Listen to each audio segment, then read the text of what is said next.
شیخ صاحب السلام علیکم ورحمۃ اللہ وبرکاتہ۔ احباب، حسب وعدہ ہم آپ کے سامنے فضیلت الشیخ محمد عزیر شمس حفظہ اللہ تعالی کے ہمراہ حاضر ہیں۔ آپ انتہائی درجے میں علمی شخصیت کے مالک ہیں۔ ہم میں سے زیادہ تر لوگ شیخ سے بہت اچھی طرح واقف ہیں۔ آپ نے ایک علمی خانوادے میں آنکھیں کھولیں، جامعہ سلفیہ بنارس سے سند فضیلت حاصل کی، جامعہ اسلامیہ مدینہ منورہ سے آپ نے تعلیم حاصل کی، جامعہ ام القری مکہ مکرمہ سے آپ نے تعلیم حاصل کی۔ آپ تحقیق کے میدان میں خاص طور سے اپنی نمایاں پہچان رکھتے ہیں۔ معارف ابن تیمیہ اور ابن قیم کے حوالے سے آپ کو درجہ استناد حاصل ہے، اور خاص طور سے کتابوں کی دنیا کی آپ نے خوب اچھی سیر کی ہے۔ آپ مختلف علوم و فنون پر لکھی گئی کتابوں پہ الحمدللہ بہت اچھی نگاہ رکھتے ہیں، علوم پہ بہت اچھی نگاہ رکھتے ہیں، اسلامی تاریخ پہ آپ کی نگاہ بہت مضبوط ہے، اور خاص طور سے بر صغیر ہند و پاک کے تناظر میں دیکھیں تو پوری امت مسلمہ ہند کی جو اسلامی تاریخ رہی ہے، مسلم تاریخ رہی ہے، جو تحریکیں اٹھی ہیں، جو تنظیمیں رہی ہیں ہماری، ان تمام پہ الحمدللہ آپ کی بہت اچھی نگاہ ہے۔ ہم شیخ کے شکر گزار ہیں کہ جب ہم نے شیخ سے اس سلسلے میں رابطہ کیا اور آپ سے وقت مانگا تو آپ نے اپنی بہت زیادہ مصروفیت کے باوجود ہمارے لیے یہ وقت نکالا۔ ہم آج انشاءاللہ شیخ سے سیرت اور تاریخ سے متعلق گفتگو کریں گے۔ خاص طور سے ہم سیرت سے کیسے استفادہ کر سکتے ہیں، کیا ترتیب ہو سکتی ہے ان کتابوں کی جنہیں ہمیں اپنے مطالعوں میں رکھنا چاہیے، سیرت کے کن کن گوشوں پہ کتابیں لکھی گئی ہیں، سیرت میں سے ہماری زندگی کا کیا تعلق ہے، سیرت کہتے کسے ہیں، اس کی اہمیت و معنویت کیا ہے۔ اسی طرح تاریخ سے متعلق انشاءاللہ گفتگو ہوگی، لیکن اس سے پہلے کہ ہم گفتگو کو آگے بڑھائیں، مناسب سمجھتے ہیں کہ ہم شیخ سے یہ گزارش کریں کہ شیخ خود اپنے بارے میں مختصراً ہم ناظرین کو، ہمارے دوستوں کو بتائیں کہ شیخ نے کس طرح سے اپنا تعلیمی مرحلہ یہاں تک پہنچایا ہے، تاکہ اس سے بھی، آپ کی زندگی سے بھی انشاءاللہ ہم طلبہ استفادہ کر سکیں۔ تو ہم شیخ آپ سے سب سے پہلے یہ جاننا چاہیں گے کہ آپ کی جو تعلیمی زندگی رہی ہے، الحمدللہ آپ ایک علمی خانوادے میں آپ نے آنکھیں کھولی اور مختلف دینی اداروں سے ہوتے ہوئے پھر الحمدللہ علم و تحقیق کے میدان میں آپ لگاتار رہے ہیں، تو اس سلسلے میں تھوڑی گفتگو اگر آگے بڑھائیں تو مہربانی۔ نحمد و نصلی علی رسول الکریم، اما بعد۔ محترم بھائیو، ابھی ثناء اللہ صاحب نے جو کچھ میرے بارے میں کہا ہے اس سے زیادہ میں اور مزید اپنے بارے میں کچھ نہیں کہنا چاہتا، بلکہ انہوں نے بھی مبالغہ رائی سے کام لیا ہے۔ حقیقت یہ ہے کہ میں نے جامعہ سلفیہ سے فراغت 1976 کے بعد سے اب تک یعنی تقریباً 40 سال کا عرصہ گزر گیا ہے۔ اس 40 سال کے عرصے میں بھی صرف طالب علمی ہی کی ہے۔ مدینہ یونیورسٹی میں پڑھا، اس کے بعد پھر ام القری یونیورسٹی میں پڑھا، پھر مختلف ممالک کی سیر کی، اور ہمیشہ مطمئن نظر یہ رہا کہ علم حاصل کریں، اور جو شخص علم کے میدان میں جتنا اندر جاتا ہے، ڈوبتا ہے، تو اسے اس کی گہرائی کا اندازہ ہوتا ہے، اور یہ بھی پتہ چلتا ہے کہ وہ کتنا کم علم رکھتا ہے۔ وما اوتیتم من العلم الا قلیلا۔ تو میرے بھائیو، میں اپنے بارے میں اسی طرح کی گفتگو کرنا خود بھی پسند نہیں کرتا، اور یہ بھی پسند نہیں کرتا کہ دوسرے لوگ میرے بارے میں کچھ مبالغہ سے کام لیں۔ میں 40 سال پہلے بھی طالب علم تھا، اور اب بھی طالب علم ہوں، اور انشاءاللہ آئندہ بھی پوری زندگی طالب علم ہی گزارنے کا ارادہ ہے۔ اور چونکہ میرا تعلق اللہ تعالیٰ نے ایسی توفیق دی کہ لائبریری سے رہا، اور ہمیشہ یا تو عربی مخطوطات کی کیٹلاگنگ، فہرست سازی کا کام کیا، یا مطبوعہ کتابوں سے استفادہ کرنے اور پڑھنے لکھنے کا موقع رہا، تو اس لیے میرے خیال سے شاید کتابی دنیا کے علاوہ دوسری دنیا سے زیادہ واقف نہیں ہوں۔ اور کتاب ایک ایسا ذریعہ ہے کہ جس کے ذریعے آپ ماضی یعنی آدم علیہ السلام سے لے کر کے اور اب تک کے بارے میں سارے کچھ کی تفصیل آپ معلوم کر سکتے ہیں اور ان سب کے سامنے اور ان کے ساتھ اپنے آپ کو اٹھتا بیٹھتا ہوا محسوس کر سکتے ہیں. اس لیے تاریخ کا مطالعہ بہت ہی اہم ہے، اور تاریخ میں دراصل ساری چیزیں شامل ہیں. یہ جتنے علوم فنون ہیں، جتنے ثقافتیں، تہذیبیں اور مختلف زبانیں اور مختلف زبانوں کے جو مختلف لٹریچر ہیں، وہ سب تاریخ کا حصہ ہے. تو تاریخ اپنے وسیع مفہوم میں ان سب چیزوں پر مشتمل ہے. بس آپ اس میں سے کتنا حصہ اس سے متعلق آپ کو معلومات حاصل ہو جاتی ہیں، کس شخصیت سے متعلق، کس دور سے متعلق، کس ملک سے متعلق، کس علم سے متعلق، تو اتنا حصہ آپ نے صرف علم کا گویا آپ نے حاصل کر لیا. تو سیرت نبوی صلی اللہ علیہ وسلم کے تعلق سے میں مختصر میں یہ کہنا چاہتا ہوں کہ اللہ کے رسول صلی اللہ علیہ وسلم کے بارے میں جیسے قرآن مجید میں ارشاد ہے کہ وَلَكُمْ فِي رَسُولِ اللَّهِ أُسْوَةٌ حَسَنَةٌ، تو ہم مسلمانوں کے لیے وہی آئیڈیل ہے. اللہ کے رسول صلی اللہ علیہ وسلم ہی رحمت للعالمین بنا کر بھیجے گئے ہیں. انہی کی کا اتباع کرنا، ان کی اطاعت کرنا، انہی کو ہمارا حقیقی طور پر انہیں اپنا امام اور پیشوا اور قائد بنانا، یہ ہر مسلمان کا شیوا ہے، اور اس سلسلے میں کسی مسلمان کا الحمدللہ کوئی اختلاف نہیں.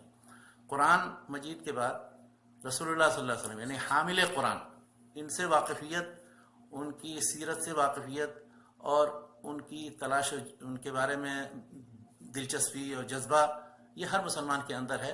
اللہ تعالیٰ اس جذبے کو ہر مسلمان کے اندر زیادہ سے زیادہ بیدار رکھے، اور ہمیشہ جس طرح سے ہم قرآن مجید کی تلاوت کریں اور قرآن سے ہمارا تعلق ہو، اسی طرح رسول اللہ صلی اللہ علیہ وسلم کے سیرت، ان کی سنت اور ان کے اسوہ، ان کی حدیث، یہ سارے تقریباً ہم معنی الفاظ ہیں، تھوڑے بہت اختلاف کے ساتھ. تو اللہ کے رسول صلی اللہ علیہ وسلم کی ذات سے جو چیزیں بھی جڑی ہوئی ہیں، وہ سب ہمارے لیے عقیدت، محبت، اطاعت اور اتباع کا گویا ایک طرح سے اس کی دعوت دیتی ہیں.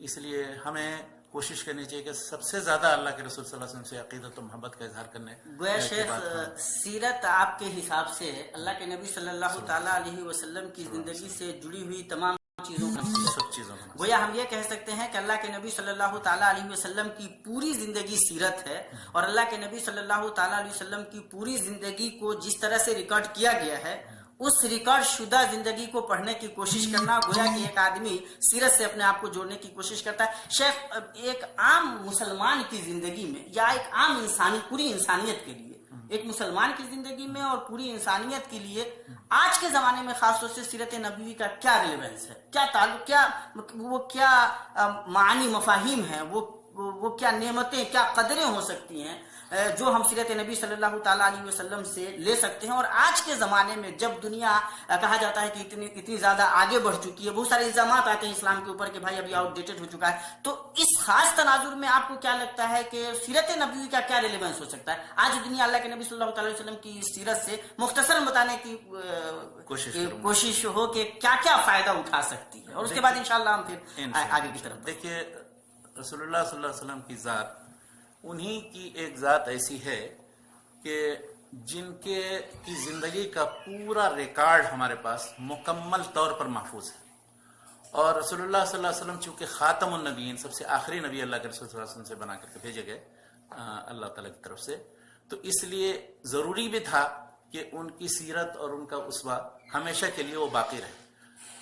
اس کے یعنی اس کی ضرورت اور اس کی اہمیت چند پوائنٹس میں بیان کی جا سکتی. سب سے پہلا اور اہم پوائنٹ یہ ہے کہ قرآن مجید جو اللہ تعالیٰ نے وحی کے طور پر نازل کیا ہے اور ہمیشہ ہمیشہ کے لیے قیامت تک کے لیے انشاءاللہ باقی رہے گا، اس کی تشریح، اس کی توضیح، اس پر عمل اور اس کی طرف دعوت اور ان تعلیمات کو سمجھنا اور ان کو کس طرح سے عام کیا جائے، یہ بغیر رسول اللہ صلی اللہ علیہ وسلم کی سیرت اور بغیر رسول اللہ صلی اللہ علیہ وسلم کے طریقے اور اسوہ کو جانے ہوئے ناممکن ہے. اور قرآن مجید کی حفاظت جو کی گئی ہے وہ صرف اس لحاظ سے نہیں کہ صرف قرآن مجید کا لفظ محفوظ ہے، بلکہ اس کی ساری تعلیمات اور ان تعلیمات پر عمل کیسے کیا جائے، یہ اللہ کے رسول صلی اللہ علیہ وسلم کی سیرت ہی کے ذریعے ہمیں معلوم ہوتی ہے. اس لیے اللہ کے رسول صلی اللہ علیہ وسلم کی سیرت و سنت قرآن مجید کے ساتھ بالکل لازم اور ملزوم ہے. جو شخص قرآن مجید پر عمل کرنے کا اور اسے سمجھنے کا یہ دعویٰ کرے کہ ہم بغیر کسی چیز کی طرف کا سہارا لیے، اللہ کے رسول صلی اللہ علیہ وسلم کی طرف رجوع کیے بغیر، ان کی سیرت و سنت کو سمجھے بغیر یا عربی زبان سے واقف ہوئے بغیر ہم قرآن مجید کو سمجھنے کی کوشش کرتے ہیں، تو یقیناً وہ گمراہ ہوگا. اس لیے کہ وما آتاکم الرسول فخذوہ وما نہاکم عنہ فانتہوا، کہ بالکل ہی مخالف ہے. اور دوسری جگہ قرآن مجید میں آیا ہے وَأَنزَلْنَا إِلَيْكَ الذِّكْرَ لِتُبَيِّنَ لِلنَّاسِ مَا نُزِّلَ إِلَيْهِمْ. تو رسول اللہ صلی اللہ علیہ وسلم کو اس کا منصب دیا گیا ہے کہ وہ اللہ تعالیٰ کے ذکر یعنی قرآن مجید کی تشریح و توضیح عملی اور قولی کر کے پیش کریں. تو نمبر ایک یہ تو بہت اہم پوائنٹ ہے کہ قرآن سمجھا ہی نہیں جا سکتا ہے، نہ اس پر عمل کیا جا سکتا ہے. نمبر دو یہ کہ رسول اللہ صلی اللہ علیہ وسلم رحمت للعالمین تھے. تو یہ جو تصور موجودہ دور میں دیا گیا ہے کہ اسلام کے اندر دہشت گردی ہے، اسلام کے اندر قتل پر ابھارتا ہے، اسلام دوسرے مذاہب کو برداشت نہیں کرتا ہے، بالکل رسول اللہ صلی اللہ علیہ وسلم کی سیرت اس کے منافی ہے. رسول اللہ صلی اللہ علیہ وسلم کی زندگی میں جب انہوں نے اسلامی حکومت قائم کی مدینہ منورہ کے اندر، تو وہاں انہوں نے سارے مختلف دوسری قوموں کے ساتھ، یہاں یہودی بڑی تعداد میں تھے، ان کے ساتھ باقاعدہ معاہدہ کیا. اور جس طرح سے ایک جمہوری ملک کے اندر زندگی ہوتی ہے کہ ہر شخص امن و امان کی زندگی گزارتا ہے، اور باہر سے کوئی کسی پر ان پر حملہ کرے تو مشترک طور پر ان کا دفاع کا معاہدہ ہوتا ہے، اسی طرح سے رسول اللہ صلی اللہ علیہ وسلم نے یہودیوں کے ساتھ برتاؤ کیا. اور دوسرے جو غیر مسلم تھے تو ایسا نہیں تھا کہ وہ غیر مسلموں کو بالکل برداشت نہ کیا جائے یا غیر مسلموں کے ساتھ برا سلوک کیا جائے یا زبردستی اسلام میں داخل کیا جائے. بالکل ہی غلط تصور ہے یہ، اور نہ اس سلسلے میں کسی طرح سے قتل و قتال کا مظاہرہ کیا. قرآن مجید میں صاف آیت موجود ہے لا اکراہ فی الدین، یعنی دین کے سلسلے میں کوئی زور زبردستی نہیں کہ کسی کو زبردستی اسلام میں داخل کیا جائے گا.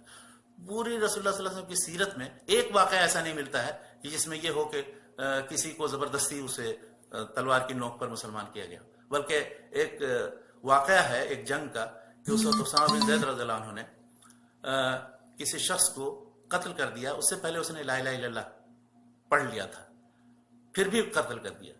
تو جب اللہ کے رسول صلی اللہ علیہ وسلم کے پاس آیا اور اس واقعے کا پتہ چلا، رسول اللہ صلی اللہ علیہ وسلم کو اتنی ناراضگی ہوئی کہ تم نے اس کو قتل کر دیا، لا الہ الا اللہ اس نے پڑھ لیا تھا پھر بھی.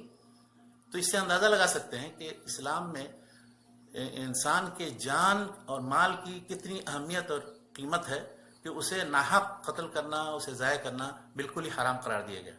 سیرت کے اور جو دوسرے مختلف پہلو ہیں کہ بغیر رسول اللہ صلی اللہ علیہ وسلم کی سیرت اور رسول اللہ صلی اللہ علیہ وسلم کی سنت جانے بغیر ہم قرآن مجید جیسے نہیں سمجھ سکتے. اسی طرح سے رسول اللہ صلی اللہ علیہ وسلم کی سیرت کے بغیر ہم موجودہ زمانے میں اسلام کو صحیح طریقے سے پیش نہیں کر سکتے، اسلام کی جو صحیح تصویر ہے. اسی طرح رسول اللہ صلی اللہ علیہ وسلم کی سیرت کا ایک پہلو یہ بھی ہے کہ ہم رسول اللہ صلی اللہ علیہ وسلم کے یعنی ان کے زندگی کے جو مختلف پہلو ہیں، یعنی انہوں نے کس طرح سے مثلا بچوں کے ساتھ برتاؤ کیا، خواتین کے ساتھ گھر میں کس طرح سے برتاؤ کیا، اور مختلف لوگوں کے ساتھ کیسے ان کی زندگی کے جو مختلف پہلو، مثلا وہ قائد تھے، وہ جنگ کے بھی ماہر تھے، اسی طرح سے کس طرح عبادت گزار تھے، کیسے ان کے اخلاق تھے. تو ایک شخص تھے لیکن وہ سب طرح کے لوگوں کے لیے وہ ماڈل اور نمونہ ہے. تو اگر ایک آپ کو شخصیت چننی ہو پوری دنیا میں کسی بھی ایک شخص کو کہ اس میں ہم ان کی ہدایت کے ذریعے ہم ہر میدان میں رہنمائی حاصل کریں، تو وہ سوائے اللہ کے رسول صلی اللہ علیہ وسلم کی ذات کے اور کسی کی ذات نہیں. تو اس طرح اور بہت سی باتیں ہیں سیرت کے تعلق سے کہی جا سکتی ہیں، اور سارے مسلمانوں غیر مسلموں کو بھی اس کا پتہ ہے. سیرت سے متعلق ابھی انشاءاللہ ذکر آئے گا کہ صرف مسلمانوں ہی نہیں بلکہ غیر مسلموں نے بھی سیرت کی کتابیں لکھی، نظم میں بھی، نثر میں بھی، اور پرانے لوگوں نے بھی، موجودہ دور کے لوگوں نے بھی. اور انشاءاللہ اس سے متعلق گفتگو. گویا کہ شیخ یہ بتا رہے ہیں کہ پورے اسلام کو جاننے کے لیے، ایک مسلم زندگی جینے کے لیے، اسلامی زندگی جینے کے لیے رسول پاک صلی اللہ تعالیٰ علیہ وسلم کی شخصیت، آپ صلی اللہ تعالیٰ علیہ وسلم کی سیرت سے واقفیت بہت ضروری ہے. آپ کا ماننا یہ ہے کہ قرآن کریم کو بغیر رسول پاک صلی اللہ تعالیٰ علیہ وسلم کی سیرت کے جانے نہیں سمجھا جا سکتا ہے. گویا اسلام پہ عمل تب ممکن ہو پائے گا جب رسول پاک صلی اللہ تعالیٰ علیہ وسلم کی سیرت سے واقفیت ہو. آج کی زندگی میں اللہ کے نبی صلی اللہ تعالیٰ علیہ وسلم کی سیرت کا ریلیونس یہ ہے کہ اللہ کے نبی صلی اللہ تعالیٰ علیہ وسلم بقائے باہم کو بہت زیادہ اسٹریس کرتے ہیں. اللہ کے نبی صلی اللہ علیہ وسلم کی زندگی کو ایگزسٹنس کو درشاتی ہے. آپ صلی اللہ تعالیٰ علیہ وسلم کی تعلیمات بتاتی ہے کہ مختلف مذاہب کے ماننے والے امن و امان کے ساتھ کس طرح سے ایک بہتر معاشرے میں رہ سکتے ہیں، ایک اچھے معاشرے کی تشکیل عمل میں آ سکتی ہے. ہم شیخ کے شکر گزار ہیں کہ شیخ نے اتنے اچھے پوائنٹس کی طرف روشنی ڈالی ہے. شیخ ہم اصل موضوع کی طرف آتے ہیں. اصل ہوتا یہ ہے کہ عام طور پہ لوگوں کو رسول پاک صلی اللہ تعالیٰ علیہ وسلم سے محبت بھی بہت ہے الحمدللہ.